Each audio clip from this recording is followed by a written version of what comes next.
사랑하는 이를 보라. 그러면 자기 자신 알 수 있다. 라는 제목을 가지고 오늘 하나님 주시는 은혜의 양식을 함께 나누도록 하겠습니다. 하나님을 빼놓고 을을 구하고 선을 구하고 사랑을 구해보았자 그것은 열매를 맺지를 못합니다. 좀 더 윤리적으로나 지식적으로 남보다 나으면 남의 못함 결함이 보이지 그를 위하여 감싸고 짐을 나눌 생각은 하지 않습니다.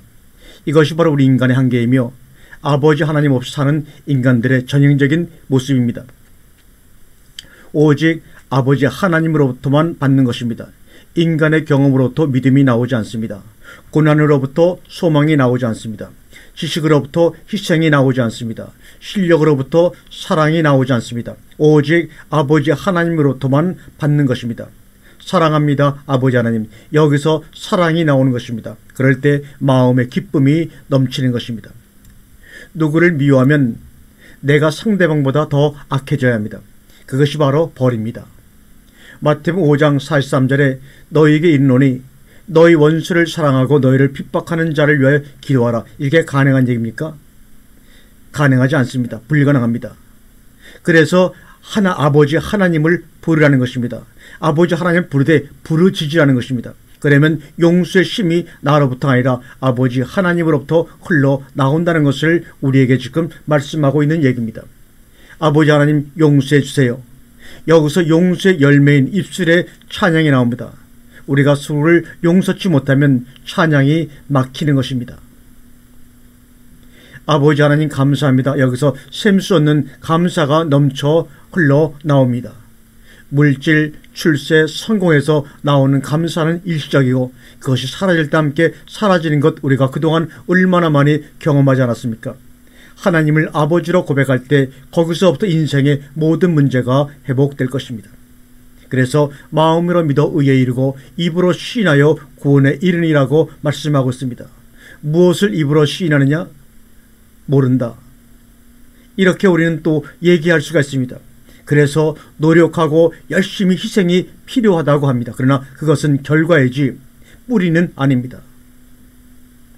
아이는 생후 24개월까지 거의 뇌가 완성되고 7살까지 가장 빨리 발달한다고 합니다. 그런데 24개월까지 아기가 가장 많이 하는 말은 아붕, 아빠, 엄마가 아닙니까? 주님이 우리에게 말씀하시길 너희가 어린아이 같지 아니하면 천국에 올 수 없다. 이 말은 아버지와 우리의 관계를 말씀하신 것입니다. 우리가 실수가 많아도 두려워하지 않고 피하지 않고 아버지라고 부르면 내가 에덴에서 약속한 약속을 너희를 통해 이루어 주시겠다는 말씀입니다. 너희 중에 두세 사람이 합심하여 기도하면 내가 응답하리라. 두세 사람이 내 이름으로 모인 곳에는 나도 너희와 함께하리라. 이것은 우리의 힘으로는 불가능합니다. 세상에서는 이해관계를 떠나서는 잠시도 합심하여 이를 꾸밀 수가 없습니다. 그래서 동창회다, 술친구다, 계모이다 이런 것은 그 이해관계가 떠나면 그대로 다 파산되어 버리고 맙니다. 두 사람이 합심하여 기도할 수 있는 것은 신앙이 아니면 불가능합니다.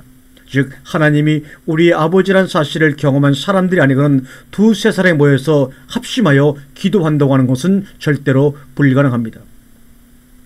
중보 기도의 모임이 유대한 것은 바로 그러한 경험을 하고 고백하는 사람들이 모임이라는 데서 중보 기도의 모임은 아무리 칭찬해도 정말로 위대한 모임입니다.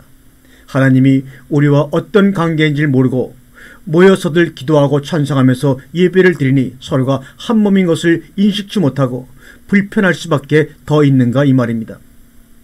교회들 간의 모임에서 마음 터놓는 사람이 있는가 여러 번 하면 되물어보시기 바랍니다.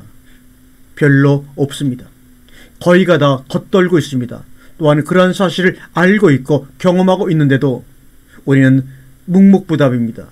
그러면서도 거기를 떠나지 못하고 이유를 알려고들 안 하니 문제의 심각성이 점점 더 커지는 것입니다. 그러면 믿음이 무엇입니까? 신앙이 무엇입니까? 계속 제가 반복해서 여러분에게 질문을 던지고 있는 내용입니다. 하나님 앞에 나아가 무슨 요구를 할 자격이 있는 것이 아니라 하나님이 누구이신가를 아는 것입니다. 믿음은 관계를 아는 것입니다. 믿음은 능력을 갖는 것이 아닙니다. 하나님이 우리에게 찾아오셔야만 합니다. 이 말은 하나님이 누구인가를 우리에게 보이신 것입니다. 바로 예수님을 통하여 그래서 믿음의 뿌리는 사람마다 같습니다. 그러나 삶으로 표현되지는 믿음의 정도는 다를 수가 있지요. 그러므로 우리는 회개를 해야 합니다. 회개가 무엇입니까? 아버지 하나님 없이 산 것이 무엇인지 내가 이제야 알았습니다라고 고백하는 것이 참 회개입니다. 이것이 우리가 회개하는 내용이고 아버지 자녀가 된 것을 기뻐하게 만듭니다. 먼저 부부간에 회개하고 믿음을 회복해야 합니다. 그 다음에 자녀간입니다. 그 다음에 부모와 자식간입니다. 하나님 없이 살고 지내는 것이 무엇인지, 하나님과 우리의 관계를 알지 못하고 살아온 것이 무엇인지 아는 것이 바로 참 회개입니다. 여러분, 아내를 축복해 주십시오.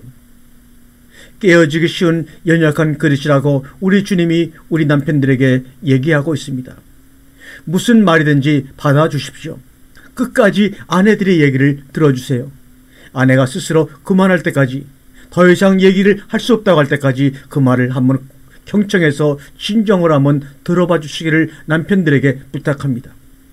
이것이 남편인 우리가 아내에게 베풀 수 있는 가장 큰 축복입니다. 이 축복을 베풀 때 가정의 기적은 일어나는 것입니다.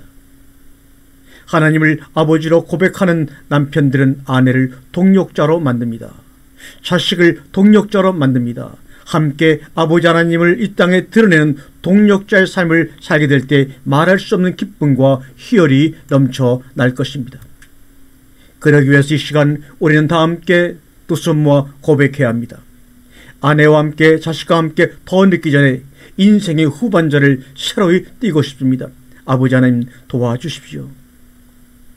이 기도가 우리 모든 가정의 기도가 되기를 소망합니다. 보라, 너희가 각각 제 곳으로 흩어지고 나를 혼자 둘 때가 오느니 벌써 왔도다. 그러나 내가 혼자 있는 것이 아니라 아버지께서 나와 함께 계시느니라. 요한복음 16장 32절에서는 이것을 너희에게 이름은 너희로 내 안에서 평안을 누리게 하려 함이라. 세상에서는 너희가 환난을 당하나 담대하라, 내가 세상을 이겼노라 하시니라. 예수님이 십자가에 지시기 전에 제자들에게 하신 말씀을 다시 한번 음미해 보면서 오늘 이 말씀을 마치도록 하겠습니다. 너희가 세상에서는 환난을 당하나 담대하라, 내가 세상을 이겼노라 하시니라. 아멘.